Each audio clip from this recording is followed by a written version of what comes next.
Positivos e positivas, estamos iniciando mais um episódio para glória e honra do Senhor. Eu tenho certeza que vai abençoar muitas vidas. Você que está aí, não saia daí.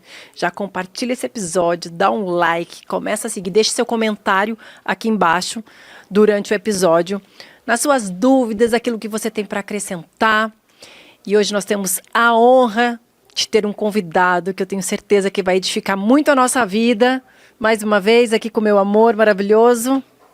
Hoje vai ser fantástico, mesmo porque ele fica a vida de muitas pessoas através da sua banda, né? Não sei se pode chamar de banda, o que era para ser uma dupla virou uma banda. Então já é algo fantástico. Então Deus já tem usado essa vida de maneira poderosa, é pastor. Nós estamos aqui com o Guilherme Amarino.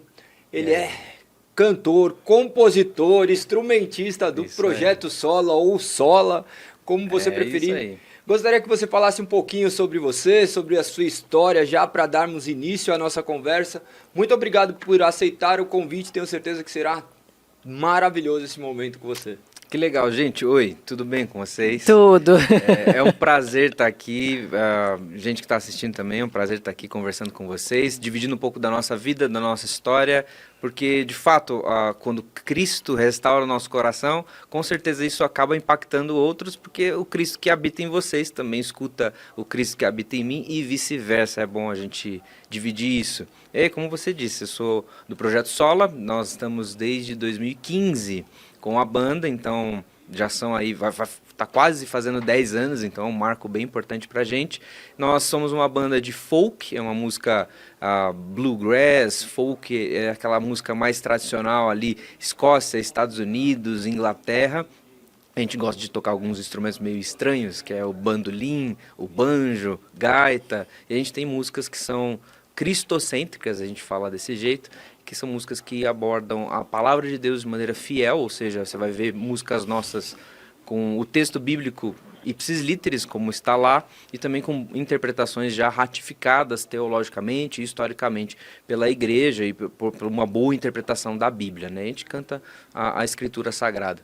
Também tenho a oportunidade e a alegria de ser pastor presbiteriano lá na Igreja Presbiteriana em Alphaville. Sirvo lá aos irmãos na área de educação, também com a música e na área do culto principalmente. Amém. Bom, obrigada primeiramente por aceitar o nosso convite, por doar o seu tempo, para estar aqui, para edificar as nossas vidas. E como é importante, né, a gente falar das nossas experiências com Deus, aquilo que Deus faz através da nossa vida, porque isso nos engrandece quem está em casa, mostra o quanto Deus é fiel e maravilhoso. Então, eu já quero, né, nós sempre começamos o nosso episódio pedindo para que o nosso convidado conte um pouco da sua vida, como foi. Você já nasceu em berço cristão, você se converteu na metade do caminho. É bem interessante você falar isso, porque é o seguinte, eu nasci num berço cristão, meus pais já eram cristãos quando eu nasci, eles já eram membros da igreja presbiteriana, já frequentavam, meu pai já servia, minha mãe também, eles eram muito envolvidos na igreja, assim como a minha família, meus avós, meus bisavós, todos eram da igreja. E aí a gente cresce nesse ambiente, então desde pequeno eu cresci com as mensagens impactando o nosso coração. Eu cresci a gente na igreja presbiteriana tem a UCP, que é a União de Crianças Presbiterianas. Você vê que na presbiteriana tem sigla para tudo. E aí, nas crianças, a gente cresce tendo que decorar salmos, porque daí você ganha ali uma estrelinha, você faz essas coisas. Então eu cresci nesse ambiente, bem educado biblicamente. Então eu conhecia a Bíblia, ou melhor, eu conhecia as verdades que a Bíblia dizia. Mas acho que como todo mundo, mesmo crescendo no ambiente cristão, existe um momento da vida que Deus chama a gente. Sim. De jeito, sabe? Deus vai lá e puxa o nosso tapete, ou então faz alguma coisa. Deus movimenta o nosso coração para de fato ter fé. E para mim, mesmo crescendo numa igreja, isso veio a acontecer por volta dos 14 para 15 anos. No momento da adolescência que a gente está questionando algumas coisas, a gente está querendo conhecer outras e tudo mais. E aí eu lembro que foi o seguinte, tinha um show marcado da Banda Resgate, sabe? Vocês conhecem a Banda Resgate? E aí o Zé Bruno está me devendo essa. Aí é o seguinte, esse show estava marcado em Campinas, na cidade que eu morava, e era numa casa de show, como às vezes as bandas marcam e tudo mais. E aí um amigo meu, ele ficou sabendo desse show, eu já conhecia a banda Resgate, meus primos gostavam muito, gostam até hoje, e aí a gente marcou de ir.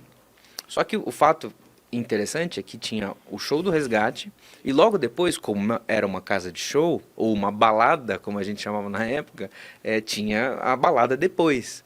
E aí a gente foi, não, vamos no show, e a gente fica depois pra balada lá. Essas eram as nossas intenções iniciais nesse dia. Quantos anos você tinha? Eu tinha 14 para 15, era 2002. Seu pai já deixava 2002 você ou ir? 2003. Deixou eu ir porque a gente foi com a galera da igreja. Ah, entendi. Então era, vamos lá, vocês vão pro show do Resgate.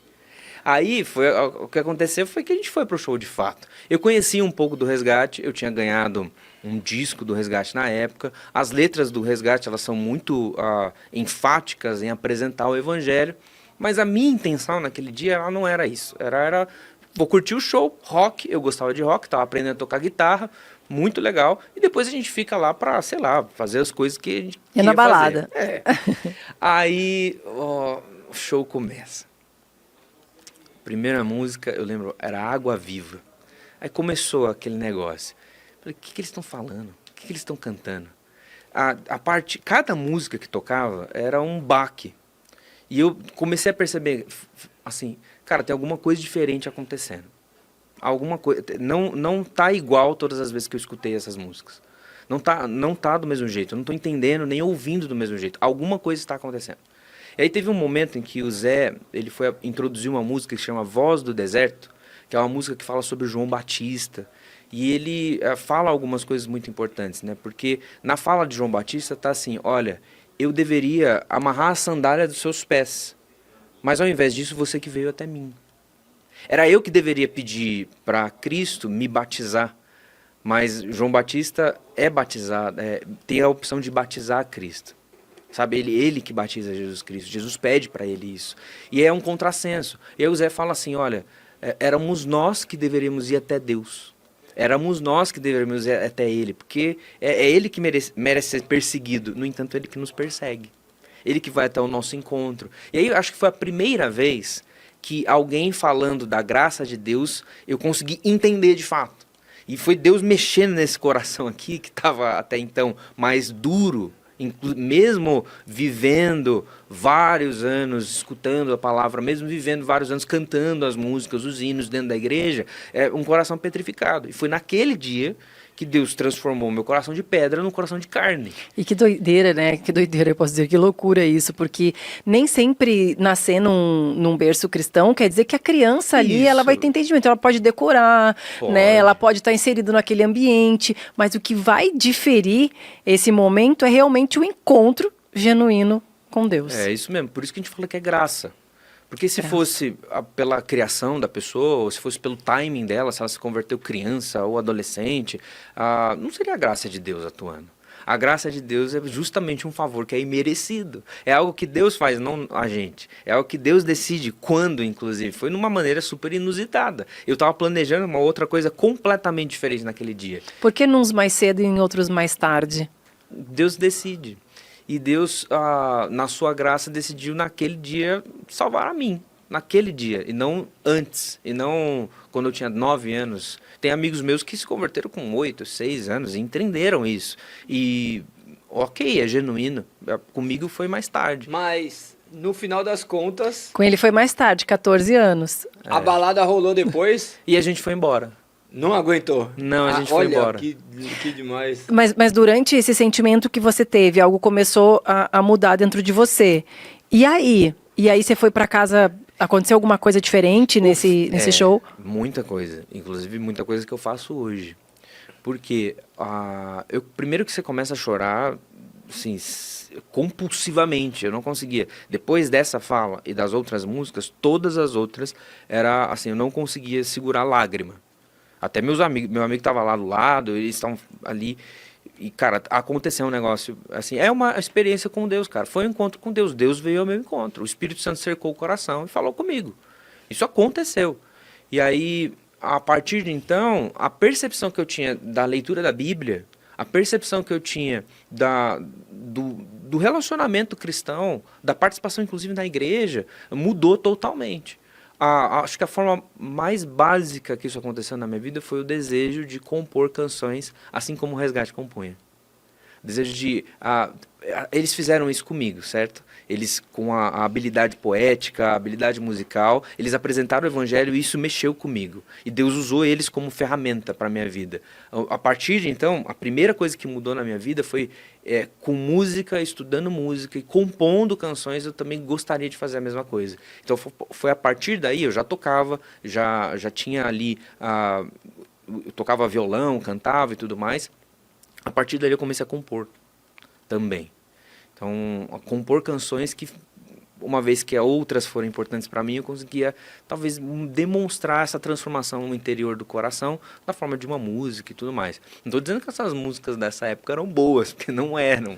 Mas aí a gente vai treinando e tudo mais. Claro. E aí, depois dos seus 14 anos, você ali teve a sua conversão mesmo, Sim. real, né? E como foi para você nessa fase de adolescência, né? Para você vir a se tornar um pastor, tudo mais? Porque eu acredito que nessa fase aí dos 14 anos, aos, sei lá, aos 18 anos, é uma fase onde você Bem começa... complicado. o seu corpo começa a movimentar de uma maneira diferente e Sim. descobrir coisas novas. Como que você conseguiu lidar com esse momento? A gente tem que lembrar que a conversão, ela vem junto com um convite e uma proposta de transformação em santidade. E nós, mesmo com esse convite, podemos encontrar falhas e podemos ter dúvidas e podemos muitas vezes passar por vales. A vida cristã, ela não é apenas os altos montes e tudo mais. Tem fases que a gente passa de muita dificuldade. E beleza, depois desse primeiro encontro, digamos assim, essa conversão, a gente chama de primeiro amor, né? É claro que teve fases na minha vida em que tive dúvidas também. E que tive momentos ruins, por exemplo, momento de faculdade, é um momento clássico, quando você passa na faculdade, você começa a experimentar algumas coisas, e eu errei também, e cria. As dificuldades eram assim, quando eles queriam fazer o sinal da cruz em cima da minha cabeça, e essas coisas, eu falo, não, cara, eu sou protestante e tudo mais. Mas aí no colegial, que daí de fato a vida... depois da conversão, né? Porque antes eu só era um membro de igreja. Então eu era da igreja presbiteriana, era o cara ali na classe que era o presbiteriano. Agora, no colégio já era mais diferente. E como a igreja teve peso, né, nisso para sua caminhada, como ela fez a diferença na sua vida? Eu lembro que naquela época antes do vestibular, quando você tem aqueles encontros de, sabe, teste vocacional e tudo mais, aí tinha a psicopedagoga que foi conversar comigo, e aí você colocava as habilidades. E aí você colocava o que você queria fazer e aí tinha lá um guia. É melhor você fazer física, matemática, biologia e tudo mais. Eu, na época, eu tinha muita vontade de ir para a área das ciências, biologia e etc. Eu tinha essa vontade mesmo e até fui. A minha primeira faculdade foi geologia. Mas na época, como eu tinha muitas atividades na igreja, eu tocava, tinha a banda da igreja, tinha as atividades da igreja e tal, e eu falava isso para todo mundo ali, quando a pessoa foi fazer assim, olha, eu acho que você poderia ser alguma coisa com serviços religiosos, com um pastor. Isso com 17 anos na escola, a mulher falou isso. Nossa! E eu falei, não, nada a ver, é só porque eu sou membro da igreja, é só isso. A pessoa tinha uma visão, eu achava, olha só que louco, eu tô lembrando disso agora, tá? Eu achava que a pessoa estava errada porque ela tinha uma impressão, porque eu estava de fato participando da igreja. Ela estava fazendo uma leitura do ambiente. Leitura da coisa, não, talvez você é pastor e tudo mais. Eu falei, não, nada a ver. E olha lá onde estamos muito tempo depois. Perdão, perdão se você estiver assistindo hoje. Eu falei desculpa, que você falei que estava errado, mas não estava não. E cara, isso foi muito louco, porque... A continuidade disso, eu fui de fato para a área da ciência, fui para a geologia, fiz uma parte da faculdade de geologia, desisti no meio do caminho. E essa é uma história até legal depois de contar. E só depois eu fui entender. E só depois eu fui para a teologia de fato. Pois é, e quando que você entendeu isso? Quando você entendeu que realmente você seria um pastor? Eu tinha muita vontade de servir a Deus, como quer que fosse, assim, qualquer lugar. Eu achava que seria dentro da universidade, com um trabalho comum, como todo mundo. Sempre teve essa grande proximidade com a música e, consequentemente, a grande proximidade com liderança nos grupos. Então, como adolescente, dentro dos adolescentes da igreja, eu fui presidente da UPA, né, a gente chama União Presbiteriana de Adolescentes. Fui presidente dos jovens, trabalhei com isso, dei aula na escola dominical e tal. E alguns amigos meus, na época, eles falavam, olha, você vai ser pastor. Mas era meio debochando, sabe? Aquele negócio, você é muito crente, você vai ser pastor. Você dava aula sendo jovem, é isso? Eu comecei a dar aula com 16 para 17 anos. Olha que legal. Eu dava aula, porque na igreja presbiteriana você tem escola dominical para todas as idades. Aí eu dava aula, quando eu comecei, eu dava aula para 9, 10 anos. Olha Então a que gente dava aula para os mais novinhos. Aí eu fui dando aula, depois fui dar para 11 anos, depois para os adolescentes, aí depois dei aula para jovens, adultos, etc. E a gente é muito incentivado nisso, né? Em, tipo, compartilhar o evangelho, mesmo você sendo jovem, mesmo você começando a aprender, e sempre tem alguém mais velho te ajudando. Tanto que um presbítero da igreja que me ajudou a preparar as aulas, ele era a minha dupla, né? A gente se dividia. Ele dava uma aula numa semana, eu dava outra, e assim. E foi assim que eu comecei a aprender a dar aulas e a explicar a Bíblia, né? E foi assim que isso começou a florescer também. Mas como eu disse, todas as vezes que meus amigos falavam, era meio que zombando, assim, meio que nada a ver e tal. Aí teve um acampamento, que um que esteve aqui, inclusive, que foi o Rodrigo Leitão, ele foi pregar nesse acampamento. E aí a gente se conheceu e tudo mais e começou a fazer algumas coisas junto. Antes desse acampamento, teve um evento que ele viu a gente tocando, eu dirigindo as músicas e conversando com as pessoas, explicando algumas coisas da Bíblia, num evento de jovens. Aí, numa conversa que ele teve comigo, ele me falou assim, você vai ser pastor. Ele me chamou, inclusive, para trabalhar numa igreja, como pastor e tudo mais. E, nessa época, eu nem imaginava em ser pastor. Na verdade, eu queria distância com isso. Tanto que em outras oportunidades, meio que na mesma época, outros pastores que também me conheciam me chamaram para trabalhar também junto, já aproximando isso, o lance da música, com a igreja, preparação das músicas para a igreja e tudo mais. E eu, não é isso que eu quero, não vou e tudo mais. Essa época eu comecei a faculdade também. E aí eu lembro certinho, assim, de 2 momentos que foram cruciais para eu falar: não, eu não vou ser um geólogo, não vou ser um cientista, não vou ser um pesquisador, eu vou ser um pastor. E eu preciso me movimentar para isso. E demorou para acontecer isso, tá? Porque foi um processo interno de muita resistência. A gente que cresce no meio já evangélico, nós crescemos com algumas resistências quanto a ser um pastor ou um oficial da igreja.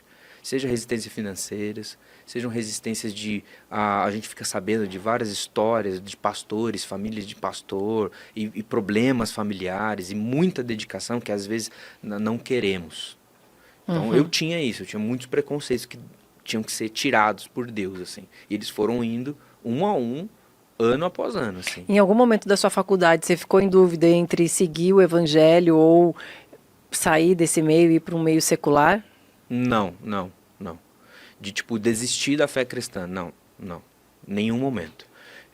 Inclusive, no primeiro ano da faculdade, foi um ano muito importante, porque geologia, biologia, química, todas essas áreas da ciência, muitos têm essa estigma de que são áreas contrárias a Deus. E realmente tem alguns hipernaturalistas que são ateus e pesquisadores que ficam criticando a existência de Deus.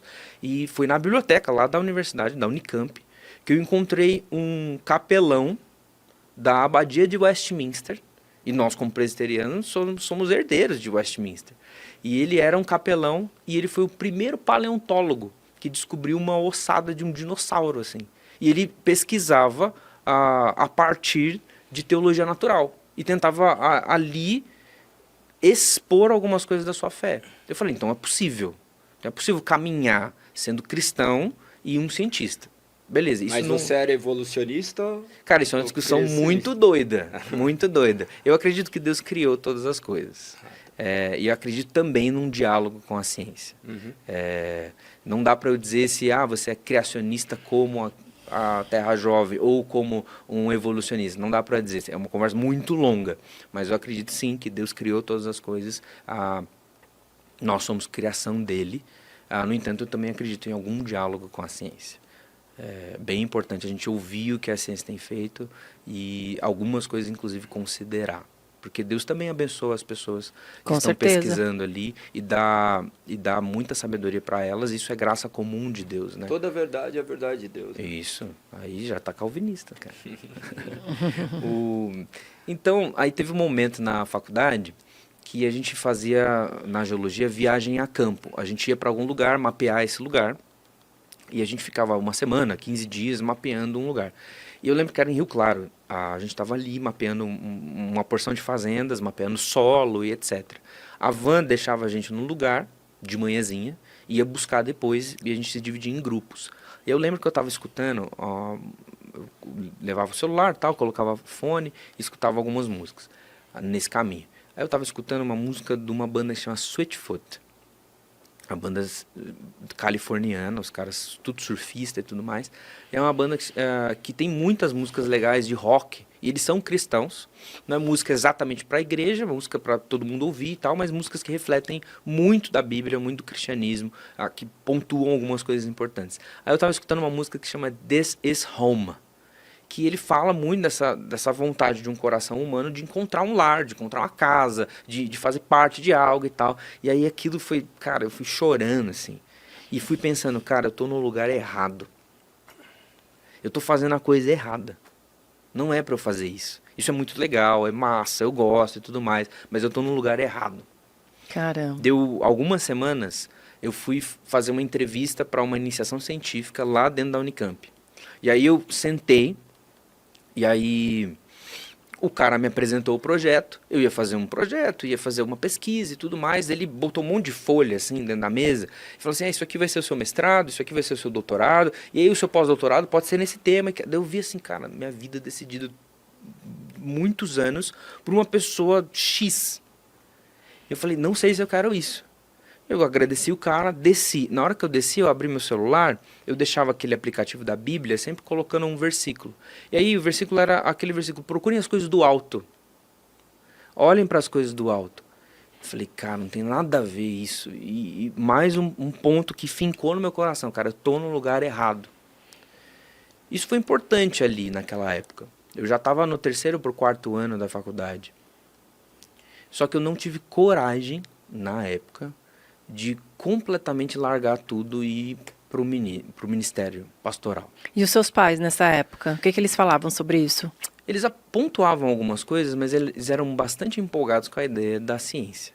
Meu pai, ele foi professor na Unicamp, na mesma universidade que eu estudei. Meu pai trabalhou lá há muitos anos, fez mestrado, etc. Então era um negócio muito importante. Então era algo que ali era como se fosse eu sou o filho mais velho, né? A realização dos sonhos do meu pai. Eu estar ali. Ele conhecia todo mundo. Essa entrevista que eu falei com o cara, foi ele que arranjou para mim. Ele que montou, falou, era amigo dele, pessoal. Então meu pai é um cara da ciência há muito tempo, né? Só que da área de sistemas, de tecnologia da informação. Aí, por isso eu tinha muito receio de falar com ele disso. Esses 2 eventos eu não comentei com meu pai, nem com a minha mãe. De falar, olha, tô desistindo. Eu tinha medo. Quando você estava? Eu já estava com 20, 22, por aí. E aí foi o seguinte, eu preferi esconder isso dos meus pais e de mim mesmo e falar, não, vou continuar aqui, não é isso. Deus está falando errado. Esse negócio que eu estou sentindo, não sei, às vezes pode ser só uma emoção. A gente tem isso na igreja presbiteriana, né? A gente meio que, não, né? Não vamos ser tão emocionado e tal. Eu fui escondendo. E fui levando a faculdade. Só que fui levando com a barriga.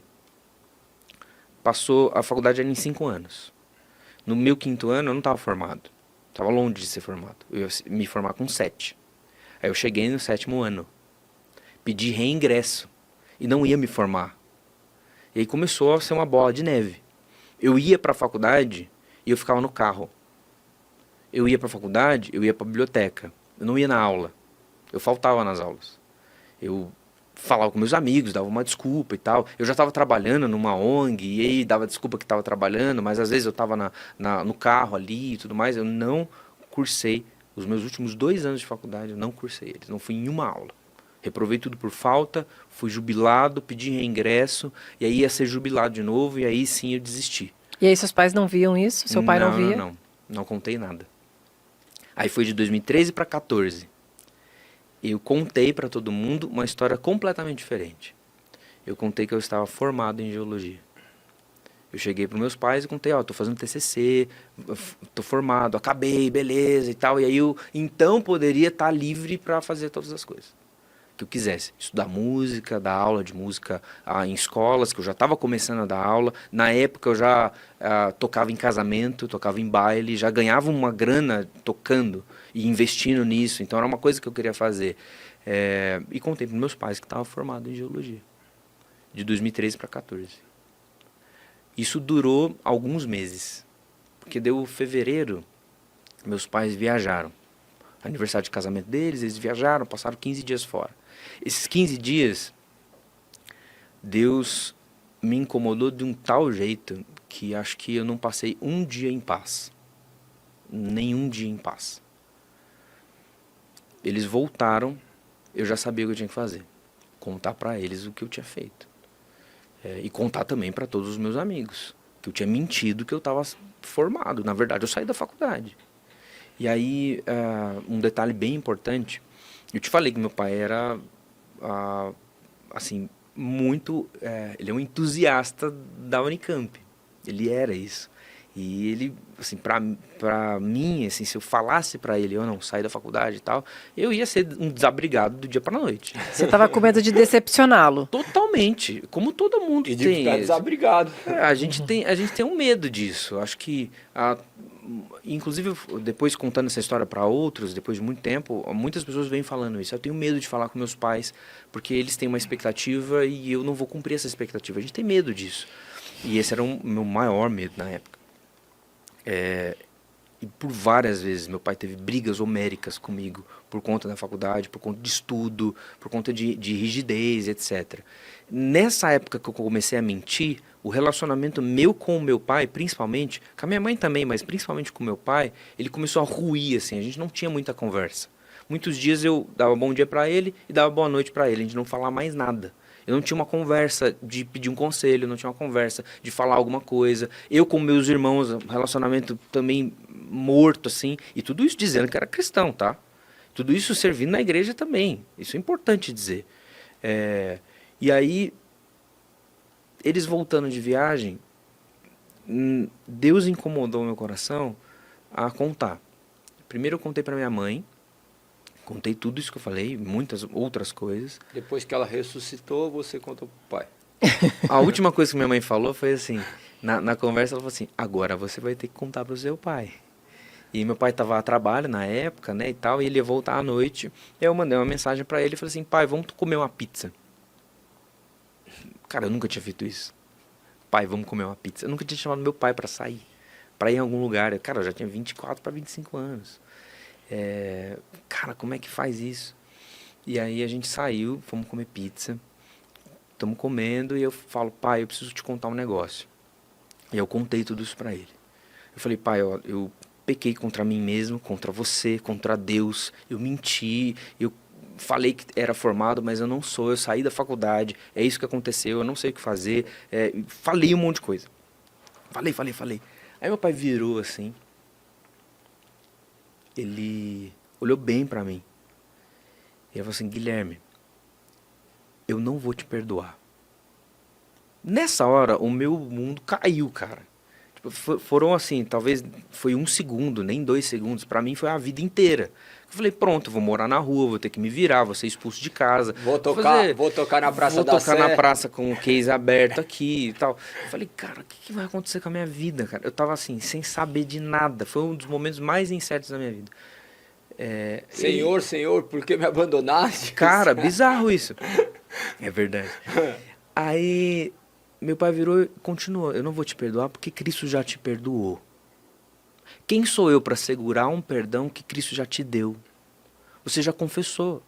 Tá aqui você confessando o que você fez. Tá aqui você falando o que você fez. Com certeza isso é fruto de uma regeneração no teu coração, de um perdão que acontece no teu coração, em Cristo te movimentando a te perdoar. Quem sou eu para não te perdoar? Quem sou eu para segurar isso? Então foi uma conversa, assim, depois de muitas coisas que meu pai me falou naquela noite, e depois nos dias subsequentes, de tipo uma reconciliação, não só de mim com a vocação que eu deveria ter, que é o ministério pastoral, mas comigo e com meu pai. uma construção de um relacionamento que não Pois existia, é, né? exatamente. Então, dali pra frente, cara, a relação com meu pai, com a minha mãe, com meus irmãos, foi sendo transformada, assim, pela graça de A Deus. construção de Deus envolve destruição, né? Com Porque certeza, cara. é mais de Deus e menos de nós. Então envolve Sim. uma destruição daquilo que nós construímos para que Deus seja edificado. Enquanto eu me protegia com a mentira, enquanto eu criava um muro, mesmo até um muro espiritual, Tô tocando todo domingo. cara, eu tô fingindo aqui o negócio. Não, sei de Bíblia, eu sabia explicar a Bíblia, eu tinha alguns cursos de teologia, estudando e tudo mais, fazendo um curso ali, um curso aqui e tal. Eu sabia das coisas, mas eu fingia. Eu tinha uma mentira que estava cegando tanto os meus olhos quanto impedindo as pessoas de verem quem eu era de fato. E o relacionamento, ele é barrado pela mentira. O relacionamento puro, vivo, que a Deus atua mesmo e mexe, é barrado. E aí quando eu confessei, é por isso que Tiago fala um negócio interessante. Ele não fala, confesse o seu pecado para o outro, para que haja perdão e reconciliação. Não, quando a gente confessa a Deus, é que acontece o perdão. Ele é fiel e justo para nos perdoar os pecados e nos purificar de toda injustiça. Isso é 1 João, capítulo 1. Só que Tiago fala assim, confesse os pecados uns aos outros para que haja cura. E isso é interessante. Ao falar, né? Porque quando a gente fala, a gente lança a luz aos pontos escuros da nossa alma, do nosso ser. E aí sim a pessoa consegue te enxergar como você é e você enxergar como de fato a realidade é. E aí a possibilidade da cura, da reconstrução ou então construção de relacionamento, sabe? E isso começou a acontecer ali. Foi a partir dali, e uma fala do meu pai falou assim, agora a gente tem que ver o que vai acontecer, né? E aí meu pai me lembrou de alguns pastores que ele conhecia daqui e dos Estados Unidos, que ele acabava conhecendo, e ele falava assim, cara, isso aconteceu na vida desses. E alguns disseram que Deus precisou mexer na vida deles para que eles de fato se apegassem ao que Deus estava falando, ao ministério pastoral, ao chamado específico para ser pastor. E aí foi então que foi uma construção, assim, tanto dos meus pais comigo, quanto também eu compreendendo que foi Deus que encaminhou tudo isso. Muito lindo ver essas histórias, assim, porque as pessoas imaginam que crescer no ambiente cristão, você está livre de passar por todos os tipos de provações. E a questão é, Deus, de maneira soberana, sabe as provações Exatamente. que cada um tem que passar para que o nome dele seja exaltado. É que nós estamos numa dicotomia aqui, né? Duas pessoas que foram alcançadas muito mais tarde, depois de estar completamente tomado pela lama, e você que estava ali, que era uma ovelha, né? Que ali rolava, se sujava na lama, mas tinha essa clareza. Olha quantas coisas nós podemos extrair disso, e essa transformação que hoje ainda você consegue comunicar, por Sim. intermédio até mesmo de poesias, de músicas, porque é algo que Deus te deu, te concedeu para que seja usado para a glória dele. Um exemplo disso é que no dia seguinte que isso aconteceu, isso foi uma terça-feira, a conversa com meu pai. No dia seguinte, eu compus uma canção. E ela tá no primeiro disco do Sola. Ela se chama Então Caí. E ela começa assim, ó, sozinho, eu olho aquilo que eu destruí. E aí, uma das partes da música fala assim, passei a vida tentando ser alguém maior que eu. Eu criei em mim uma mentira que se despedaçou. E então eu caí. Meu Deus. Você sabe que durante os nossos episódios, assim, enquanto eu vou ouvindo nossos convidados, que nem eu tô te ouvindo agora, a minha mente, ela vai muitas vezes desconectando daqui e vendo os detalhes de como Deus trata a nossa vida, Sim. né? Sendo dentro da igreja ou fora da igreja, o quanto o Senhor faz coisas para que a gente consiga ver realmente as mãos dele sobre a nossa vida, né? O quanto você teve que passar por tudo isso, estar dentro de uma universidade, hoje ser um pastor e te colocar para ministrar dentro da igreja, e não quer dizer que você está dentro da igreja, que você não vai ter aflições, e hoje nós viemos conversando sobre isso, né, de não deixar Sim. que nada tire a nossa paz, porque mesmo diante de Deus, mesmo aos pés do Senhor, a gente se depara todos os dias com desafios, né, desafios normais, mas o que nós vamos fazer com esses desafios e como o trabalhar de Deus é maravilhoso, né? Eu posso te perguntar assim, quais as experiências que você teve com Deus? Todas essas Todas que elas. você já me contou são e às grandes vezes- experiências. E às vezes tem experiências que a gente tem na época e a gente não sabe que são. E depois de muito tempo você olha assim, cara, Deus estava fazendo alguma coisa ali. Hoje, você acabou Exatamente. de relatar o Traz um passado café. onde Pois é. a mulher...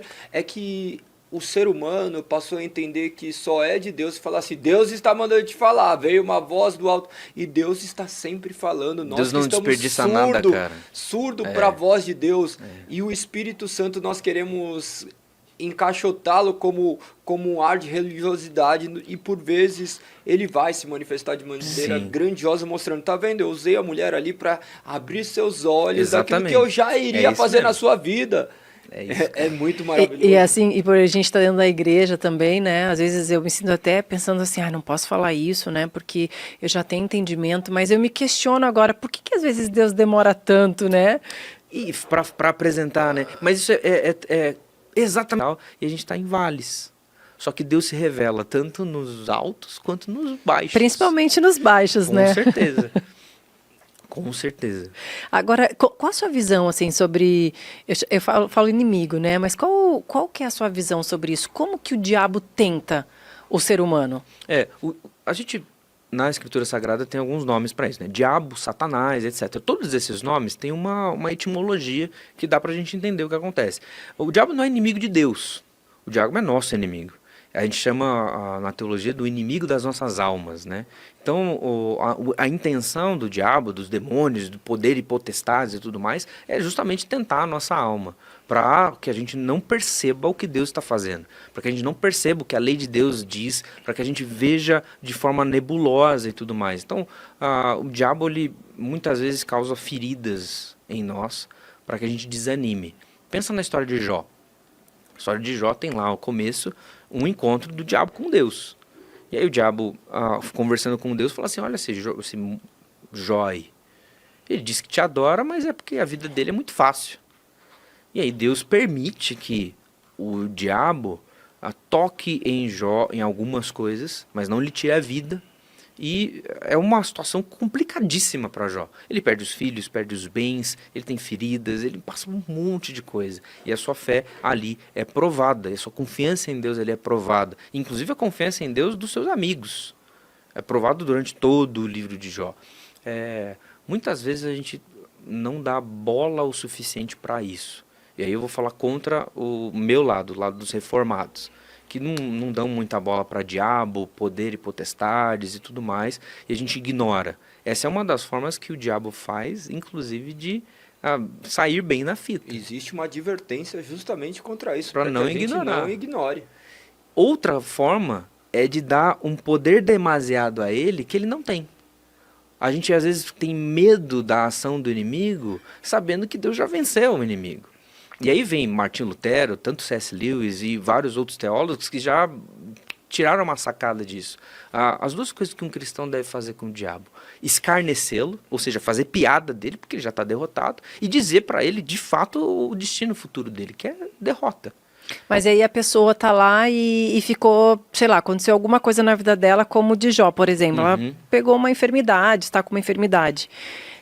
É de Deus ou de Satanás? Ou dos dois? Porque Deus permitiu, Satanás colocou e Deus permitiu. É isso aí. Dentro da melhor interpretação da Escritura, é de Deus. E Deus permitiu que Satanás fizesse isso. É complexo isso, porque às vezes a gente tem coisas que não gostaríamos que acontecessem, é difícil, e a gente não vê a timeline toda. Principalmente quando a gente fala de perda de filho, por exemplo, que nem Jó perdeu toda a família, e você olha e fala, caramba, mas Deus não sabia que aquele filho que era tão fiel, aquele filho que confiava nele ia sofrer? Mas quão doces são as feridas que nos aproximam de olhar para o nosso Senhor. Esse é o problema, né? A humanidade começa a se perguntar o porquê coisas ruins acontecem a pessoas boas, quando na verdade a pergunta correta é como coisas boas acontecem a pessoas ruins. É uma deturpação do que Deus deveria fazer. O homem quer que Deus esteja aqui como um servo, onde a sua vida vai ser um mar de rosas, um homem desobediente. É aí que a gente inverte a situação, porque no final do livro de Jó, os amigos dele estão falando um monte de coisa. Porque Jó, você está em pecado, é por isso que você está sofrendo desse jeito. Você de alguma forma feriu Deus, é por isso que o diabo veio. E às vezes a gente fala isso, não é? Quantas vezes ele fala assim, eu estou carregando esse peso porque eu estou em pecado. É Deus me castigando de alguma coisa que eu fiz e tudo mais. Nós pensamos isso. Deus, no final, ele fala para Jó o seguinte, olha só, levanta aí, Porque eu vou fazer algumas perguntas para você e você vai ter que responder. São várias perguntas, são 2 ou 3 capítulos inteiros de perguntas como essa. Quem que faz as estrelas ficarem no céu? Quem que faz a cabra montês se alimentar e ter um ciclo de vida? Quem que traz chuva? Quem que faz a planta brotar? Quem que ergue as montanhas? Quem que faz o mar ter as ondas do jeito que precisa? E várias outras perguntas que são assim, tipo, é Deus que faz, eu não tenho capacidade. E aí a gente tem que entender, é Deus que é o soberano e não eu. E inverter essa lógica. Uma vez que Deus é soberano e Ele é o Senhor da história, o que eu mereço é estar rendido a Ele. Então, se algo de bom aconteceu comigo, é graça. Se algo de ruim está acontecendo comigo, é só consequência natural da onde eu estou como pecador, da onde eu estou com alguém que tem débito constante com Deus. Então, essa olhada na timeline ela é importante. E também uma olhada sincera. Muitas vezes a gente quer ter respostas para tudo. Muitas vezes a gente quer ter resposta para o nosso sofrimento, a gente quer ter resposta para a falta de esperança do mundo, a gente quer ter resposta para questões políticas, etc. E talvez, em alguns casos, é justo a gente falar, eu não sei. E eu pedi um café aqui. Você quer um boa. café? Eu vou tomar essa água aqui, peraí. Agora, o interessante também, Guilherme, é nós conseguirmos ver que a dificuldade do ser humano, a maior dificuldade do ser humano, eu acho que é entender o quanto nós somos falhos, né? Porque Sim. Hoje em dia, se você for conversar com a maioria das pessoas, elas falam, mas eu sou uma pessoa tão boa, eu faço tudo certinho, né? Difícil você encontrar uma pessoa que se coloca no papel de pecador, não Sim. querendo se menosprezar, porque hoje em dia, se você fala que você é um pecador e fala assim, nossa, eu sei o quanto eu falho, as pessoas vão falar assim, nossa, mas você tem que mudar. Mas você não fala isso de você, já falaram isso pra mim. Uma vez eu tava conversando. Pra mim também. Inclusive disso, que eu menti e tudo mais, eu falei. A pessoa falou assim, mas você não poderia ter falado isso, você vai falar que você é mentiroso, que você foi assim, não, você tá se diminuindo, Deus é mais em você. Cara, eu sou um pecador. Se eu for deixado com as minhas inclinações do meu coração livre, leve e solto, gente, eu sei aonde eu vou. E Deus não precisa nem te acordar, viver e falar assim, o Senhor vai prover aquilo que é necessário, porque foi aquilo que Ele prometeu, né? E nós acreditamos na promessa do Senhor. Por que as pessoas não aceitam isso? Lembra da história de Jesus com o jovem rico? Quando Jesus chega e o jovem rico, ele está querendo isso, né? Ele fala assim, olha, Deus, como é que eu faço, falando para Jesus, né? Bom mestre, como é que eu faço para herdar o reino dos céus? Como é que eu faço? Em resumo, ele está querendo perguntar, como é que eu faço para ser feliz? Como é que eu faço para ser eterno? Como é que eu faço para durar para sempre e agradar a Deus? Ele está querendo como é que eu faço para, de fato, ser alguém bem-sucedido. Jesus chega e fala para ele, vai e vende tudo. E aí o texto diz, o jovem ele saiu triste e foi embora. A gente tem problema com o que Deus diz para a gente fazer. A gente não quer viver uma vida abnegada. A gente não quer negar a nossa própria identidade. A gente não quer negar os nossos desejos, a gente não quer negar quem somos, nós não queremos dobrar os nossos joelhos a nenhuma outra pessoa que não nós mesmos. Esse é o problema. Porque a solução de fato está na identidade recebida de Deus para nós. Mas para isso acontecer, a gente tem que desistir de nós mesmos. O ser humano conseguir se entender como um ser humano corrompido, né? Tanto já é muito física difícil. Quanto materialmente. Material e imaterialmente é difícil a gente entender que os problemas e aflições, por mais que a gente queira um responsável, nós seremos responsáveis por todas as coisas de ruins que aconteçam, e todas as coisas boas só podem provir de Deus. O homem não aceita essa realidade, porque eu quero ter mérito, eu trabalhei tanto, eu sou digno do meu salário, eu fiz tal coisa, o resultado é esse. Se fosse essa matemática, tava todo mundo rico, com o tanto de curso Sim. que tem hoje ensinando, então por que não é? Porque Deus escolhe, só que algumas questões as pessoas não estão ainda preparadas para aceitar, a não sei se Deus abre o entendimento, né? E essa questão sua, por quê? Você viveu uma vida aparentemente comum até determinada etapa, até que entrou o sola na sua vida, Sim. entrou de sola na sua vida também, pois é. E aconteceu uma mudança, porque hoje vocês têm uma relevância dentro do meio cristão, oro para que possa atingir cada vez mais, né? Embora não seja ainda de maneira tão grandiosa assim como nós vemos outros artistas assim desse meio, Como que foi essa realidade para você, vivendo de uma hora para outra uma grande mudança? E foi uma grande mudança de fato, porque a gente viu que, cara, Deus vai fazendo as coisas, né? E vai sendo meio incontrolável. Quando Deus quer fazer um negócio, e você não consegue parar. Isso é fato. E a gente tentou sabotar o Sola. A gente tentou não querer tocar. A gente tentou não aceitar. A gente E por tentou... quê? Por que isso? É porque a gente queria... Cara, eu acho que a gente tinha uma visão... não vamos sair, vamos ficar aqui em casa. Porque é mais fácil É a você ficar visão em casa. nostálgica também, né? Vamos fazer de só um entender negócio. que o Deus age em tudo. Vamos fazer só aqui. A gente não tinha, e talvez não tenha até hoje, embora a gente tenha mais consciência, eu acho que principalmente eu não tinha essa tara de tipo, não, eu quero fazer show, eu quero ir tocar nas igrejas, nas principais conferências, Ser etc. conhecido. A gente não queria isso, de fato, assim. Tanto que não quer até hoje muito, assim. Só que a gente entende que Deus foi movimentando justamente para alguns lugares importantes. A música, ela começou a chegar na vida das pessoas, junto com o testemunho. Nenhuma das músicas do Sola, ela é apenas uma canção. Todas elas têm um testemunho por trás. Tem um sermão que a gente viu, uma fase da nossa vida, uma explicação por trás de uma história como essa que eu contei da Então Caí. E todas elas têm um negócio muito importante pessoal. E Deus foi levando isso, incontrolavelmente, mesmo que a gente não quisesse. E a gente entendeu, cara, Deus está levando para esses lugares, essas músicas estão fazendo diferença na vida das pessoas, assim como fizeram diferença na nossa, e Deus está usando. Então a gente tem que honrar isso. Porque uma vez que Deus está colocando isso num lugar, e aquilo ali, Deus mandou você fazer um negócio, é melhor que você faça. Tipo a história de Jonas, né? Se Deus está mandando você para um lugar, vai para o lugar, senão daqui a pouco você está na barriga de um peixe. E como saber se é Deus que mandou o desejo do seu coração? A gente sabotou. E mesmo assim a gente teve que ir. E mesmo assim a gente via Deus usando e colocando as coisas. Tem uma história, inclusive hoje são todos muito amigos nossos, a gente admira muito. Também um deles é pastor e tudo mais. E a gente tinha uma agenda em Ribeirão Preto. Ribeirão Preto? Ribeirão Preto. E a gente tinha acabado de voltar de uma agenda no Nordeste.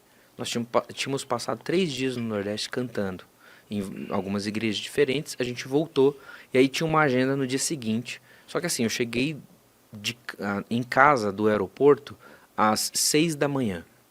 E aí essa agenda foi fechada meio que no final de semana ali e tal, foi meio que truncada e tal. E ela foi meio que colocada... assim, sabe, o negócio meio assim, vai colocando de uma hora, meio que obrigado pra gente e tal. E eu não queria, pelo menos, ir, porque eu já estava muito cansado.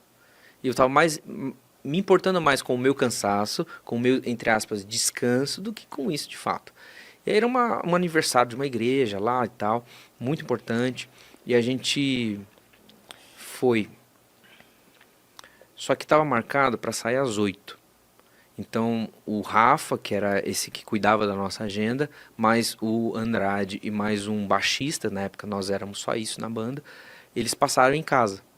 E eu tava dormindo. Aí ligou em casa, eu não atendi. Aí ligou em casa, eu não atendi. Na época eu não era casado ainda, eu tentei dar uma perdida. Eu tentei dar uma perdida. Eu falei, cara, não vou, não quero ir, esse negócio e tal. Aí eu acordei, meu pai veio me acordar, a gente tava lá, daí eu falei, gente... Vão vocês, eu tô muito cansado, a gente tá acabado, passamos 3 dias viajando e tudo mais. Não vamos. Aí eles me convencendo. E eu duro. Assim, não quero ir. Pô, é um exagero. A gente já tá tocando um monte, pra que mais uma vez? Não precisa fazer isso. No final das contas eu fui, meio contrariado. Eles vieram conversando comigo no caminho, tal. Chegamos num lugar, eu tive a oportunidade de descansar um pouco, a gente tocou... pegou o dia e tal, acabou. O pessoal que tinha feito a agenda, aliás, são bons amigos hoje, eram irmãos. O pai deles, na semana, tinha falecido. E o evento estava marcado. E o pai deles era o pastor da igreja. E eles decidiram não desfazer o evento e continuar. E aí eles contaram isso pra gente e um deles falou o seguinte, olha, a música Confiança de vocês, durante todo esse processo, foi a única forma que eu consegui encontrar de orar a Deus. Não tinha outras palavras que eu orava, era só a música. E cara, pensa assim, eu tava ouvindo isso, eu comecei a chorar. falei, que direito tenho eu de negar uma agenda ou de não ir num lugar? E olha só o que Deus está fazendo. Entendeu? Olha só como Deus está movimentando essas coisas. Eu não tenho direito nenhum sobre é o meu descanso, é porque eu estou muito cansado, mas não tem mais esse direito, porque foi Deus que convocou. E uma porção dessas coisas, às vezes menos impactantes ou mais impactantes que essa, começaram a acontecer. E aí a pergunta sua, como é que você sabe? É assim que a gente sabe. Que é inevitável, você não consegue falar assim, não foi Deus que movimentou, não é de Deus e tudo mais. Deus tem feito muita coisa desde então. E aí a gente começou a entender mais isso. Parece que quando a gente quer muito uma coisa, desesperado, e já aconteceu comigo de eu querer muito uma coisa, falar, ai, Deus falou no meu coração, falou coisa nenhuma, era vontade própria, sabe? Porque a gente, quando quer muito uma coisa, a gente fala assim, é Deus que tá falando comigo. Não, não é. Muitas vezes não é. Muitas vezes é só o nosso capricho. É só o nosso capricho, exatamente. Por isso que a gente tem que ter com Deus de maneira muito honesta, de pedir para que Ele sonde o nosso coração e não deixar isso somente no nosso coração, mas buscar bons conselhos, né? E outras pessoas, principalmente Consola, na época foram muito importantes para nós. Algumas pessoas pontuaram algumas coisas. O pastor Augusto Nicodemos pontuou algumas coisas para nós, e é um grande entusiasta do Projeto Sola, né? Apoiador. Outros pastores, dentre eles o Emílio Garófalo, Felipe Fontes, o Weber Júnior, e todos esses pastores que são mais sábios que nós, são pessoas que estão ali também nesse meio e conseguem enxergar de uma maneira sábia para onde ir, para onde não ir, e dar apontamentos, né? E aí os nossos amigos, os nossos familiares, todos assim, falando a mesma coisa, continuem, isso é ministério de vocês, isso é importante para a vida da igreja no Brasil, isso abençoa pessoas e tal. Então é assim que a gente sabe que é de Deus. Hoje você é casado? Casado. Tem filhos? Tenho uma filha, Catarina, tem 2 anos, sou casado há 5 anos com a Isabela. E você sai ainda para tocar? Saímos, aliás, todos os finais de semana. Saímos, você e os meninos. Isso. A banda hoje ela tá um pouco maior do que nessa época, né? A gente era eu, Andrade, mais um, e aí às vezes viajava o Rafa junto com a gente. Hoje somos em 7 pessoas na viagem. A banda hoje nós somos em 4, então 2 Guilhermes e 2 Lucas. Então o Guilherme Andrade, que canta, compõe as canções, toca violão. Eu, que também componho as canções, toco bandolim, banjo, violão e gaita e canto. Meu Deus. Nós somos os 2 vocalistas de frente, tudo ao mesmo tempo. E aí tem o Lucas Branco, que faz back vocal e também toca baixo e ajuda muito nas produções, junto com o Andrade. E o Lucas Machado, que toca teclado e também faz back vocal. Então, esses são os 4 da banda. Aí nós levamos os 4, mais um baterista, que nós contratamos um músico para tocar conosco. Aí um técnico de som e mais um produtor de estrada. E a gente viaja hoje em 7 pessoas. E ministra também? Sim, às vezes não. Depende muito do lugar. Às vezes quando pedem para a gente falar, dar uma palavra, uma palestra, uma oficina, a gente está preparado. Como de todos, tanto o Andrade, quanto eu, quanto o Lucas Machado, que é o tecladista, nós somos pastores da igreja presbiteriana. Então muitas vezes a gente também tem a oportunidade de compartilhar a palavra, né? De falar, de dar um sermão, etc. E quando você se tornou pastor, você já era casado? Já foi ano passado. Foi ano passado. O processo na igreja presbiteriana, eu não sei se o Leitão chegou a explicar um pouco, ele é um pouco longo, né? Então, ele começa, você vai ao seminário, tem todos os anos do seminário, depois tem um ano na igreja, depois tem um ano de licenciatura, então são muitos anos, assim. E ano passado eu fui ordenado pastor presbiteriano. A minha ordenação foi 17 de dezembro de 2023. 17 de dezembro é a data da ordenação de José Manuel da Conceição, que foi o primeiro pastor brasileiro presbiteriano. Olha que legal. Muito. É a data que a gente chama de Dia do Pastor Presbiteriano. Foi legal isso. E você conheceu a sua esposa lá também, na presbiteriana? Sim, ela de outra igreja, eu era da igreja de Campinas, né? E ela de igreja de São José do Rio Preto. A gente acabou se conhecendo, inclusive pelo Sola. É uma história legal. Ela era fã? Ela, na igreja dela, era presidente dos jovens. E ela organizava todos os anos uma conferência lá deles. E aí, numa delas, ela chamou o Sola para tocar. E nós fomos tocar lá, eu conheci ela. É uma igreja que eu também já conheci, porque meus tios foram da igreja e tudo mais. Mas eu não conheci especificamente a Isa tão bem, porque a gente tem uma diferença de idade de 8 anos. Aí... Você estava com 31 anos quando você casou, é isso? Você tem 36? Tenho 36, isso. Aí, o que aconteceu? A gente se conheceu. Na época, ela tinha acabado um relacionamento, eu tava namorando outra pessoa, então não aconteceu muita coisa na primeira vez que a gente se conheceu, assim. Só que aí, no outro ano, a gente foi lá de novo. E no meio desse processo, eu terminei o namoro que eu tinha, a gente começou a conversar um pouquinho mais alguns detalhes, eu fui chamado para falar na conferência, além de tocar, então eu tive que resolver algumas coisas, e algumas dessas coisas foram com a Isabela, a gente começou a conversar um pouco, trocar ideia. O resumo da grande história é que quando a gente foi tocar, a gente já estava conversando bastante, já tinha conversado muito sobre algumas coisas. Vocês já estavam namorando online, e aí né? a gente já estava meio que namorando online e lá a gente já oficializou, assim, o desejo de namorar um com o outro e tudo mais. E aí na semana subsequente já peguei meu carro, saí de São Paulo, fui até São José do Rio Preto, falei com meus sogros, já oficializei o namoro e aí foi mais ou menos um ano de namoro até a gente casar. Caramba, e já devia também estar louco pra casar, né? Com 31, dentro da igreja começa aquela cobrança, né? É isso aí. Você fica numa fase que você fala, é melhor casar, não tem um porquê você namorar por muitos anos, porque você já tá trabalhando, já tá mais pra frente na vida, já sabe mais o que você quer, então o relacionamento ele já é mais focado, assim.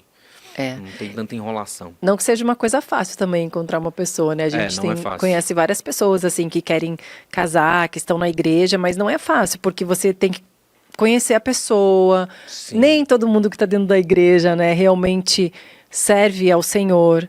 Então, é só Deus mesmo para preparar. Eu recebi uma dica que o pessoal falava assim, olha, quer casar bem? Procura alguém que é mais crente do que você. Não que, de fato, não é isso na verdade, mas assim... Se torna mais difícil ainda. Vão ficar hierarquizando. Não, você tem que encontrar alguém que seja, assim, sério com Deus, assim. Então, a ideia foi essa, tipo, e a Isabela, quando eu a conheci, a gente vai conversando, eu via isso nela, né? O desejo por conhecer a palavra, o desejo por pregar a palavra, o desejo por ser alguém genuinamente cristã, sabe? Isso vai gerando uma admiração e você confia. Você fala assim, cara, é uma mulher de Deus, tirando que ela é linda, maravilhosa, então eu ficava apaixonado por ela. Fala assim, cara, tá tudo dando certo. Aí foi indo. Foi muito bom. Essa questão das músicas, né? Hoje em dia nós temos escutado muitos louvores, músicas no final das contas, né? Do quais tratam meio que uma relação vertical, muito eu dentro das músicas. Sim. O Sola tem essa intenção de trazer uma liturgia cristã, né? Fazendo com que seus louvores sejam justamente, como mencionado, cristocêntricos, voltados justamente para engrandecer o nome de Deus. Como você tem olhado para isso? De ter se tornado cada vez mais popular os louvores, onde o eu é difícil, mais atuado. Né? É difícil porque tem duas maneiras de você ter canções com a primeira pessoa do singular. Uma canção antropocêntrica, onde o eu é o centro de fato, onde o eu é o cara que eu exijo de Deus alguma coisa para mim, nesse sentido. E é uma canção que não condiz com a palavra de Deus. Ou então a gente olhar para os salmos e ver que mesmo em canções no singular, tem coisas que são anseios da alma e que mostram diante de Deus uma honestidade. Então tem que equilibrar muito, assim. E de fato, há um exagero de músicas muito na primeira pessoa e aí poucas músicas no plural. Músicas sobre nós. Tem poucas canções, e a gente tenta equilibrar um pouco isso no Sola, de trazer canções que falem do que a gente crê, sabe? Nós cremos nisso, nós vamos lá, Deus guia o nosso andar, que a nossa canção, esse é o jeito da gente. Então é um lance plural de você cantar. Por quê? Porque quando a gente está como igreja, a reunião que nós temos, que a gente chama de culto cristão, ela não é um culto vertical nesse sentido. A gente não está indo lá adorar a Deus verticalmente, só eu e Deus. Existe algum momento do culto que é você e Deus mesmo. Você vai orar silenciosamente, você vai ter com Deus ali um momento. Mas no sentido macro da coisa, o culto público é a igreja adorando de forma pública a Deus. Então é um conjunto, é uma comunidade. Então a gente precisa enfatizar isso. Não existe relacionamento com Deus que seja estritamente vertical. Todo relacionamento com Deus é vertical e horizontal ao mesmo tempo. Porque Deus nos retira de nós mesmos, a gente não é mais egoísta, aquela lance do vítima e do algoz, que a gente estava falando um pouco, e agora Deus retirando-nos de nós mesmos, Ele nos lança para ele e para o outro. Então, toda a implicação bíblica do Novo Testamento, ela tem a ver com comunidade. Todas as vezes, por exemplo, Colossenses capítulo 3, quando o apóstolo Paulo, versículo 2, vai falar assim, olha, vocês como eleitos de Deus, santos e amados, então façam uma coisa bem importante, perdoem-se mutuamente, amem, se revistam de amabilidade, de bondade, de humildade. Essas coisas, como é que você vê? Como é que você vê que alguém é bom?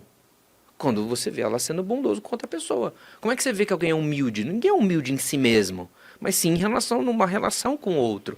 Todas as formas de exercer fé no Novo Testamento, quando tem essas implicações de você se entender como filho de Deus, entender o sacrifício de Deus, entender que Cristo é que habita em nós, não mais eu que vivo, mas Cristo que vive em mim, as implicações elas são comunitárias. Todas elas. Pode ver, em cada texto, você tem uma implicação de eu me relacionando com alguém. Eu perdoando alguém como Cristo me perdoou. Eu amando alguém como Cristo amou.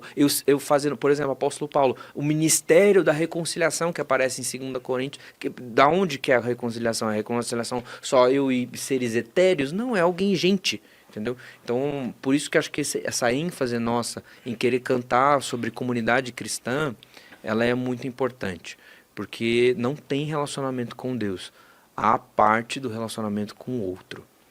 É por isso que tem que ter entendimento da palavra, né? Estudar realmente, conhecer quem é Jesus, porque as pessoas, muitas não têm entendimento disso, né? O que elas pegam o louvor? Elas vão para dentro do quarto, quando elas estão em casa, e acabam falando dos sentimentos dela. Sim, e é justo ter isso. Eu não estou falando que é errado isso. O problema é só isso. É isso não se desdobrar numa vivência de comunidade mesmo. Porque muitas vezes a gente escuta uma música, a gente vai ter uma palavra para nós e para o nosso coração e tal, e nós achamos que a vida cristã é só isso.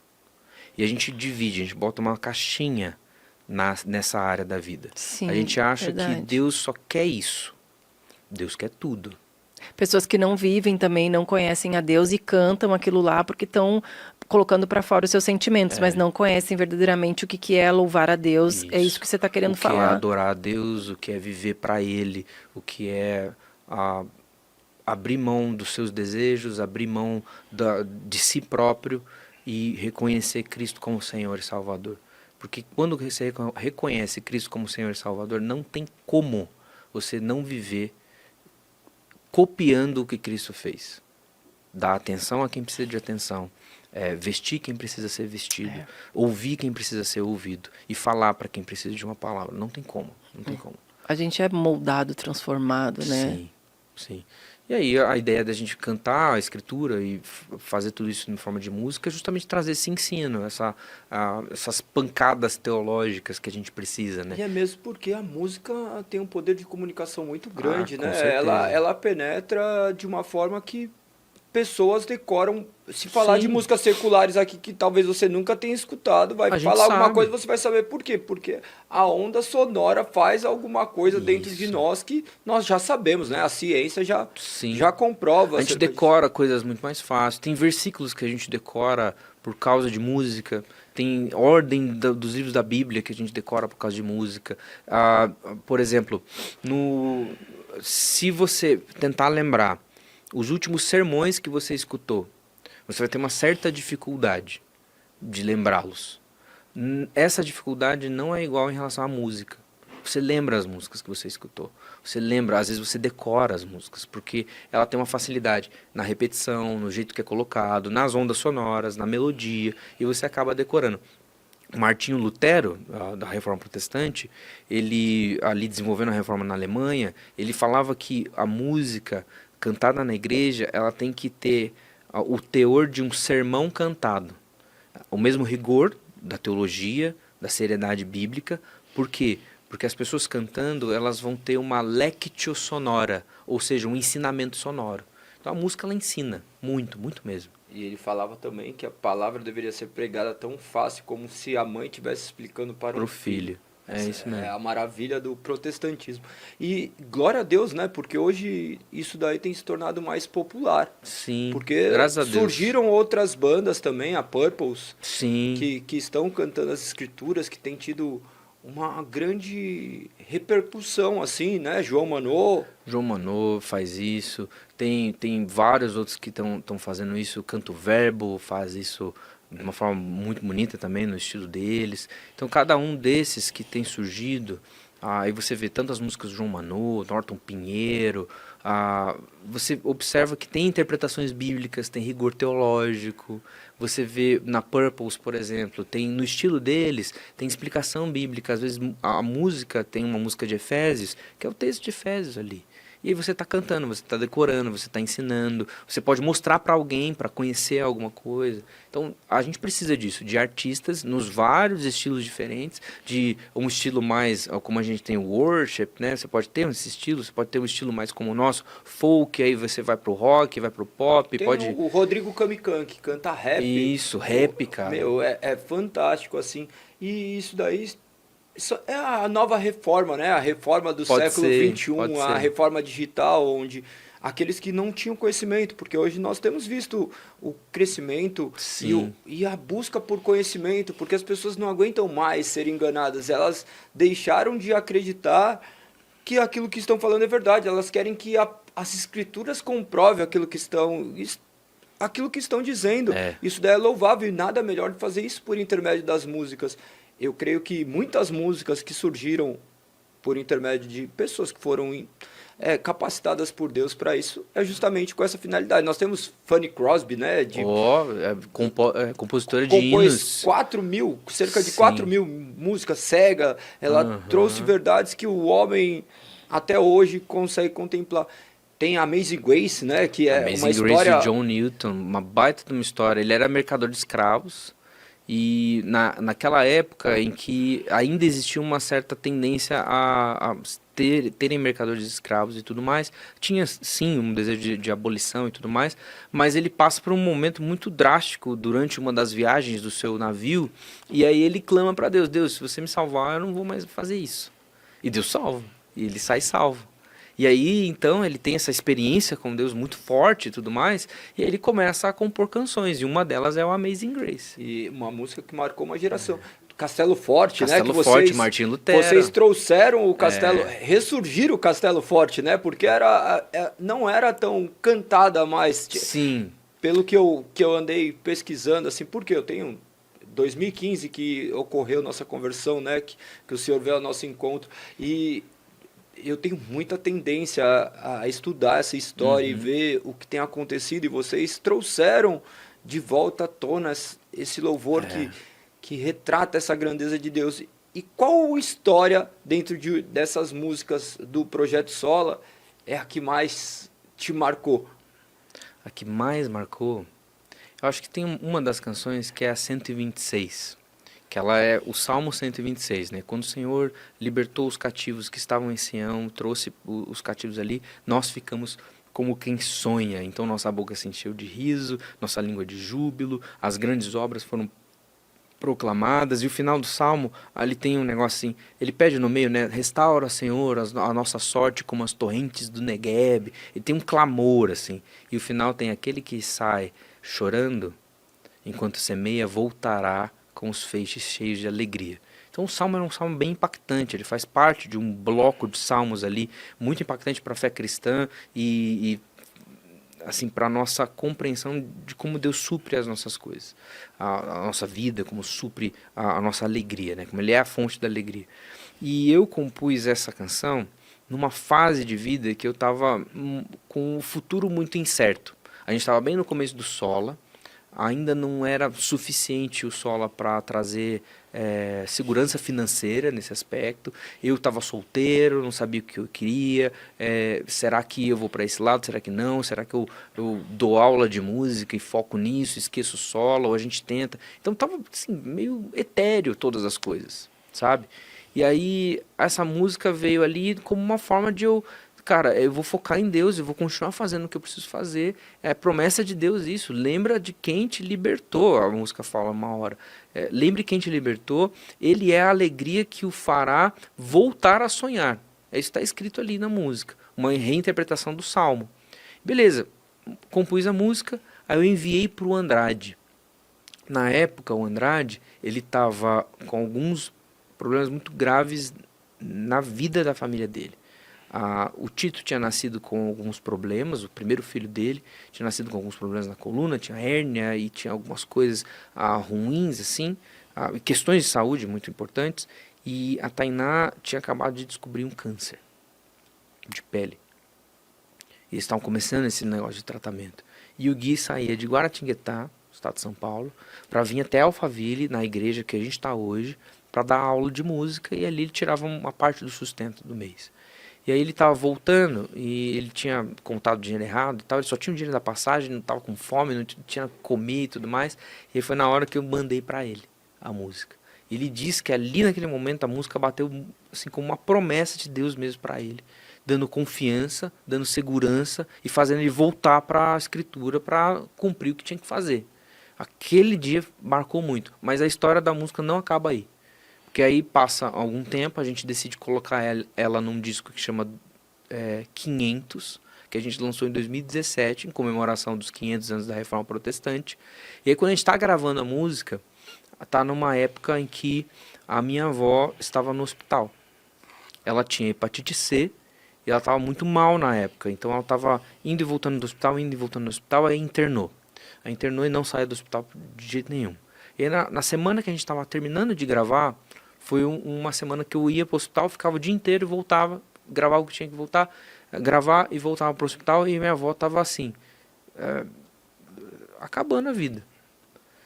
Foi falando um órgão, depois outro, depois ela parou de responder, depois ela parou de falar, e aí no domingo dessa semana, a gente ficou de segunda-feira até domingo, no domingo dessa semana ela veio a falecer.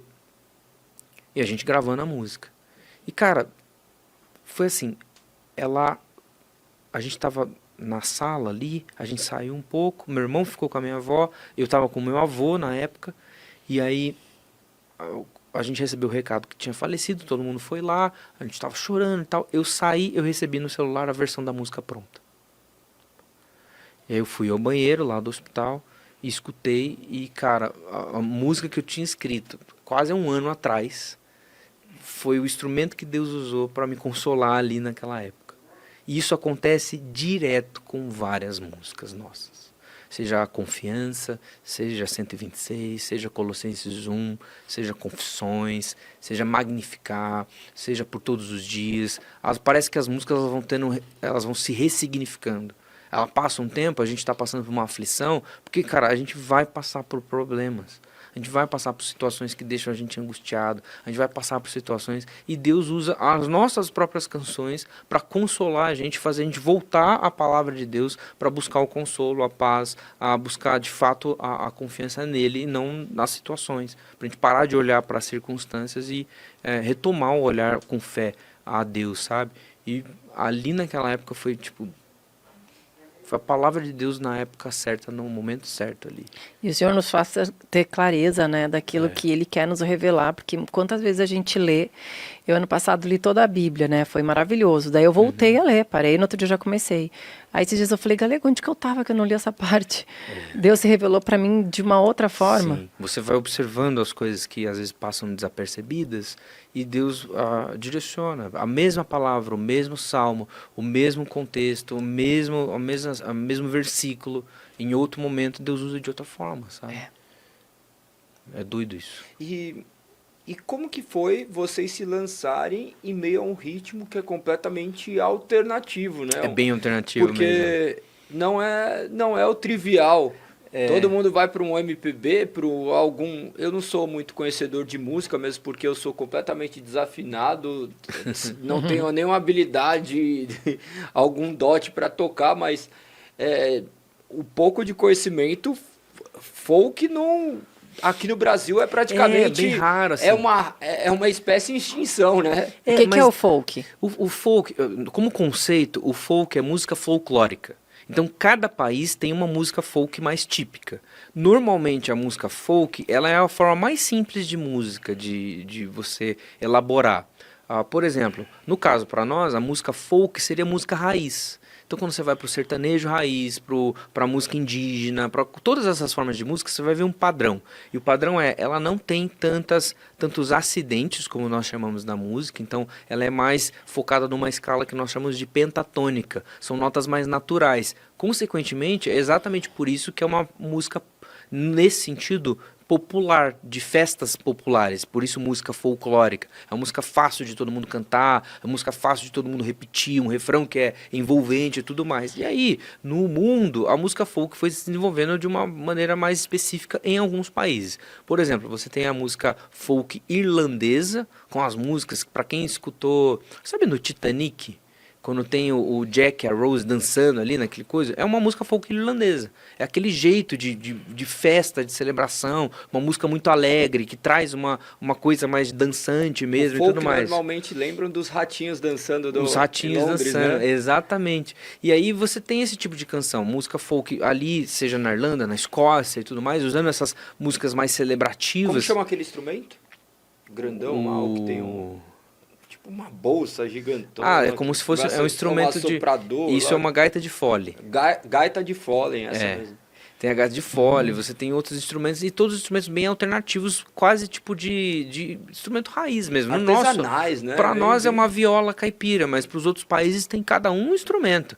E aí, no caso, veio da Europa, principalmente Inglaterra, Escócia, aí veio o bandolim, muito usado também em Portugal, muito usado também na Espanha, usado aqui no Brasil para o choro e tudo mais. Nos Estados Unidos fez a parte do bluegrass. E a música folk nos Estados Unidos, ou country americano e tudo mais, que absorve toda essa conceituação, tem lá o banjo, o bandolim e todos esses instrumentos de entre aspas, harmonia, mas só que muito ritmo também, né? E a gente gostava muito disso na época e gosta até hoje. Então, quando a gente pensou o Sola, eu estava viciado em algumas bandas. Uma delas é Range Collective, que é uma banda cristã de caras ali da Irlanda, que também estavam nos Estados Unidos e faziam música cristã com explicação bíblica e tudo mais, só que com esse estilo. E também Mumford & Sons, que é uma galera da Inglaterra, muito, muito bom, assim, nesse mesmo rolê de bumbo e violão, e usar muita percussão, banjo e tal, e várias outras bandas que a gente estava escutando, e a gente quis fazer isso. Aqui no Brasil, tinha algumas bandas que faziam isso. Na época, eu lembro que estava a Suricato, que é hoje o Rodrigo, ele é cantor do Barão Vermelho. Então, na época tinha Suricato aqui, na época tinha o Humberto Gessinger, mais o Duca Lendecker, eles tinham a Polka Vogal, que fazia um lance meio folk assim também. E a gente ouvindo isso, tendo bastante influência disso, começou a querer fazer a mesma coisa. Então a gente foi absorvendo esse estilo e fazendo o nosso, assim. É meio que num contrassenso de música para a igreja, que já tinha um estilo pré-estabelecido. O que também é uma forma de, entre aspas, de um protesto. De falar assim, cara, peraí, se a igreja ela é diversa, vários estilos podem estar no culto público. Um estilo, às vezes, mais brasileiro, um particular, um samba, ou então uma música tradicional de algum estado e tudo mais, pode fazer parte disso desde que a igreja consiga acompanhar. Então, outros estilos também. Nem sempre só um estilo musical é o ideal, mas a gente pode variar. E a gente tentou fazer desse jeito. É isso que eu ia te perguntar. O estilo da música, por exemplo, um pagode gospel. Sim, opa. É só a letra, na verdade, que vai fazer a diferença, né? Assim, todas as manifestações artísticas, elas, de fato, elas têm uma origem em Deus. Há manifestações artísticas que são muito ligadas à religião. E aí, religiões pagãs. E a gente tem que ter um pouco de cuidado e observar de outra forma. Mas, a priori, quando toda a verdade é a verdade de Deus, a maneira da gente se expressar ela é justa também. Então, por exemplo, se eu sou alguém que gosta de samba, de pagode, eu estou ali compondo um pagode, colocando uma visão bíblica da coisa, a cosmovisão cristã, a Bíblia explicada, é justo. Agora, a outra discussão é se isso consegue ser tocado na igreja ou não. Porque daí ela tem que ter uma facilidade da igreja cantar junto, tocar, etc. A mesma coisa para nós, que estamos compondo música no folk. Nem todas as músicas do Sola, elas vão ali exatamente servir dentro do culto cristão. Congregacional, né? Ser uma música congregacional. Porque para ser congregacional, todo mundo tem que cantar junto, tem que ser uma música mais simples, etc. Simples no sentido, assim, da linha ser mais fácil de ser repetida por quem não tem tanta habilidade para cantar, porque tem que ser mais democrático, né? Então, depende muito, assim. Qual que é a música mais conhecida de vocês? Hoje eu creio que ela é a Colossenses 1.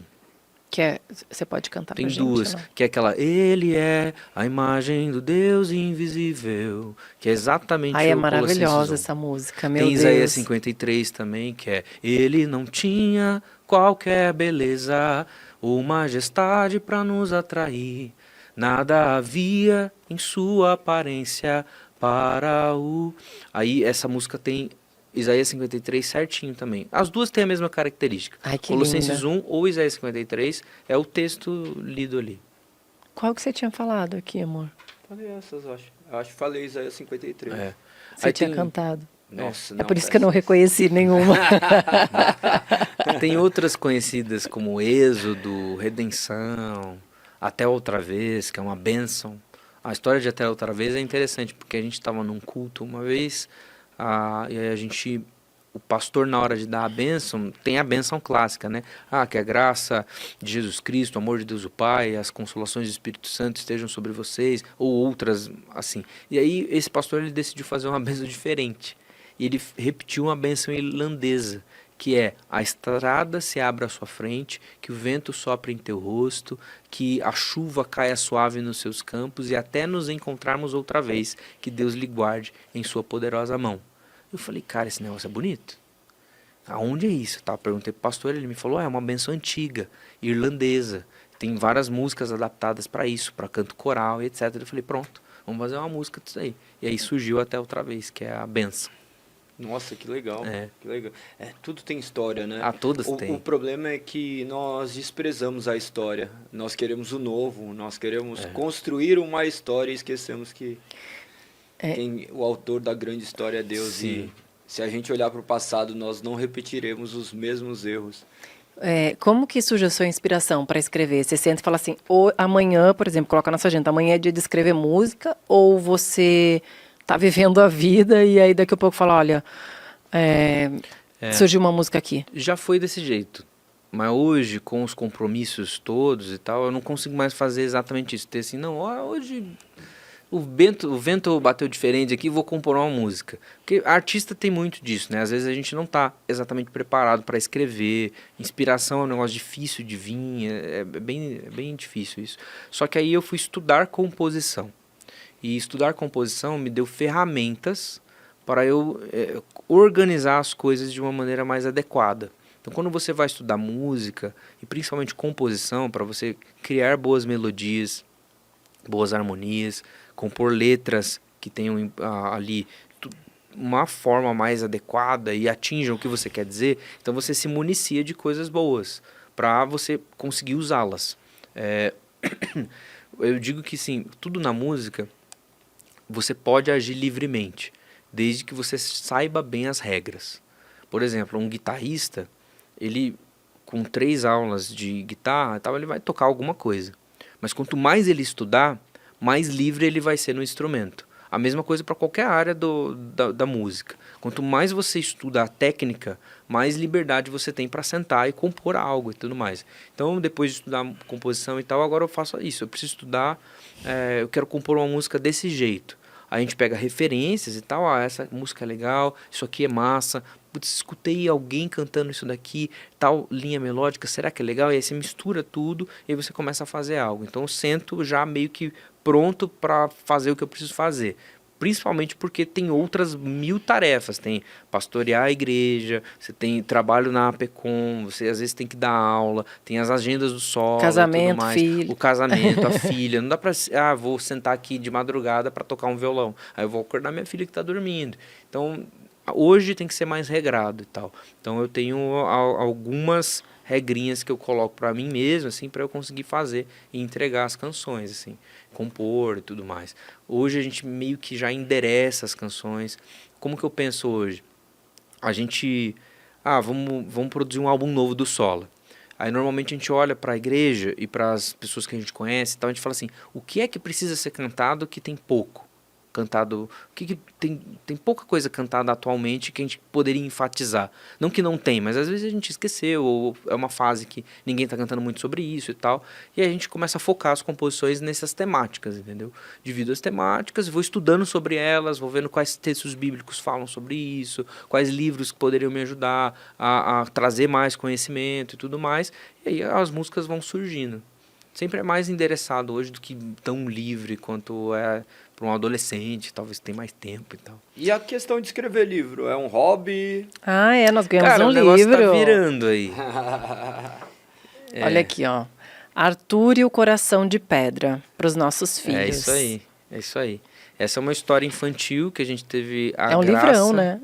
A gente teve a graça de escrever e publicar em 2022, finalzinho de 2022. Então o livro já tem 1 ano e pouquinho aí. E é uma história de um menino chamado Arthur, que ele tem uma fazenda, tem um amigo que é um burro que se chama Cosmo, e vários outros amigos. Então ele tem um quê de fábula na história e tudo mais, e ela vai se desdobrando. O Arthur, ele descobre que ele tem um problema no coração dele. O coração dele pesa um pouco demais do que deveria. Ele descobre que o coração dele é de pedra. E aí precisa acontecer alguma coisa. Foi uma analogia a Ezequiel 36. É isso mesmo. É isso mesmo. Nossa, que demais. É uma forma da gente explicar, talvez, alguns princípios bíblicos e explicar essa grande história de uma maneira mais didática e também de uma maneira mais imaginativa, assim. Eu, desde a conversão, vi e enxerguei a imaginação e a ficção como uma ferramenta de Deus para exercer em nós essa capacidade imaginativa. Deus é criador. E nós, quando criamos, refletimos um pouco do seu caráter criativo, sabe? E nessas grandes histórias, por exemplo, eu sou muito fã de Senhor dos Anéis. Muito fã. Eu leio Senhor dos Anéis uma vez por ano. Eu leio Crônicas de Nárnia para Catarina desde que ela estava pequenininha. A Isabela também. A gente gosta muito dessas histórias. Eu gosto muito de ficção científica, gosto de fantasia, gosto de ler isso, porque assim, a criação de mundos me fascina. Tanto a ficção cristã quanto não cristã. Eu tenho uma fascinação por isso. E eu vejo assim, essa capacidade criativa do ser humano com uma capacidade de capturar a nossa imaginação. Quando você vê alguém que sabe contar uma boa história, essa pessoa tem a atenção. Por isso que tem o Emílio aqui, né? Tem o dos Emílio ali. maiores contadores de é um cara histórias bom. do nosso país, né? Exatamente. O Emílio é um cara fantástico. Emílio assim. Garofa. Ele tem vários contos, né, 1 ano de histórias e tal, e inclusive é um grande encorajador para que eu continue fazendo isso. Ele sempre me encoraja, fala assim, escreve um outro volume, escreve outra história, escreve outra coisa e tal. E aí exercer isso, para mim é um grande prazer. Começou meio que como um hobby, vou aqui ter um momento de, sabe aqueles momentos que você vai desestressar? Pô, eu estou estudando para um sermão muito complicado, ou então estamos compondo, gravando algumas coisas e tal. Aí quando você senta, vou dar uma desestressada. E aí agora tá virando algo um pouco mais sério, né? Vou dar uma desestressada e escrever um livro. É tantas coisas, só Deus para nos capacitar, né? São tantas tarefas. Mas tudo vem por ele, né? O nosso processo criativo está sob a supervisão dele. Sim, com certeza. E não é assim um negócio penoso, assim. Você tem que fazer se divertindo. Até quando a gente compõe as canções prepara um sermão, você vai preparar um estudo bíblico, você não está fazendo ali sem se divertir. Porque se Deus é o nosso deleite, você está fazendo ali com a melhor das presenças, né? Com Deus do lado fazendo, a gente falando do que é verdadeiro, sabe? Aí surgiu essa história, ela tomou corpo e tudo mais, a editora Trinitas se interessou, eles acharam o Augusto Marques, né? Que fez a identidade visual, as ilustrações, e aí virou um livro para a família ler. Para a família, Que legal, iremos ler em família. Maravilhoso. Iremos ler em família. Ô, Ju, me alcança o presente, estamos chegando ao fim do nosso episódio, mas nós temos um presente para você. Que legal. Foi maravilhoso. Guilherme, Obrigado foi muito, muito bom. Cada episódio é uma surpresa maravilhosa de Deus pra gente. Olha aqui, ó. Obrigado, gente. Pode abrir aqui? Claro, um presente do Positivamente para você. Que legal. Ó, já gostei porque eu gosto de caneca e eu gosto de colecionar canecas. Ah, é? A Isabela não gosta que eu colecione caneca. Eu imagino. Ocupa muito espaço, mas eu gosto. Muito obrigado. Olha, Lise Galego aqui. Ó, que legal, cara. Muito bom. Isso aqui. Um potinho de sonhos. Muito bom, Um docinho. sonhinhos. Na verdade, Isso aqui com suspiros. É suspiros, Cara, amor. isso aqui com café é muito bom. É verdade. E um livro do Douglas Gonçalves, que legal. Muito obrigado, gente. É. Valeu, valeu. Nossa, muito bom. Foi muito bom. Muito obrigada, Guilherme, por doar o seu tempo para vir para cá, contar um pouco da sua história, que eu imagino que ainda deve ter muito mais. Eu tenho certeza que edificou a vida de muita gente. Amém. A minha edificou. Foi maravilhoso te ouvir. E agora você encerra Agora, com as 5 palavras. no final, nós temos 5 palavras que desde o primeiro episódio nós falamos uma palavra e o nosso convidado dá uma devolutiva, seja uma palavra, seja uma frase, seja algo que significa. Aí fica ao seu critério que essas palavras possam também impactar as pessoas que estão em seus lares e trazer um pouquinho de você e daquilo Legal. que Deus já fez em você. Massa. A primeira palavra é escrituras. Somente. A segunda palavra é fé. Olha só, ouvir a Deus.